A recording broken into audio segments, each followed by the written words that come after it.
Hello guys, അപ്പോൾ നമുക്ക് ഇന്ന് ചിക്കൻ കറി ഉണ്ടാക്കിയാലോ. അപ്പോൾ ഞാൻ എൻ്റെ സ്റ്റൈലിലൊരു ചിക്കൻ കറിയാണ് ഉണ്ടാക്കണേ.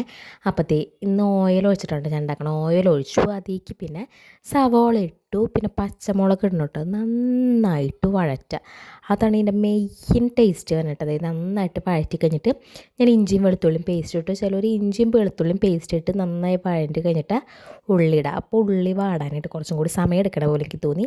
അപ്പോൾ ഞാൻ ഇങ്ങനെയായിട്ട് ഉണ്ടാക്കുക. പിന്നെ ഞങ്ങൾ ചോപ്പർ കൂട്ടലിൽ അരിഞ്ഞ തക്കാളി, നല്ല പൊടി പൊടിയായിട്ട് അരിഞ്ഞ തക്കാളി ഇട്ടു. പിന്നെ ഉപ്പ് ഇട്ടു കേട്ടോ. പിന്നെ മസാലകൾ ഇടാം.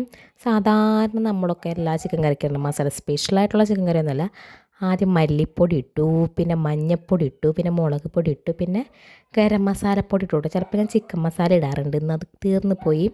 അതുകൊണ്ട് ഞാൻ ഗരം മസാലയാണ് ഇട്ടേ. അത് കഴിഞ്ഞ് ഞാൻ വെള്ളം ഒഴിച്ചിങ്ങനെ കുറച്ച് നേരം ഒന്ന് വേവിക്കും. അപ്പം എണ്ണ തെളിഞ്ഞ് വരും. എന്നിട്ട് കേട്ടോ ഞാൻ ചിക്കൻ ഇടാം. അങ്ങനെ ഇടുമ്പോൾ എല്ലായിടത്തും ഇങ്ങനെ മിക്സാവും, അല്ലെങ്കിൽ കുറച്ച് സ്ഥലത്ത് മിക്സ് ആവാണ്ടൊക്കെ ഇരിക്കും. അങ്ങനെ നന്നായിട്ട് വേവിച്ചെടുത്തു കേട്ടോ. ഞാൻ കായം കൂടി ഇട്ടിട്ടുണ്ടായിരുന്നു, പക്ഷേ വീഡിയോയിൽ എനിക്കത് എടുക്കാൻ പറ്റിയില്ല. കല്ലൂസപ്പയ്ക്കും വാശിയായിരുന്നു കേട്ടോ. അപ്പോൾ അത്രയേ ഉള്ളൂ. ബായ്.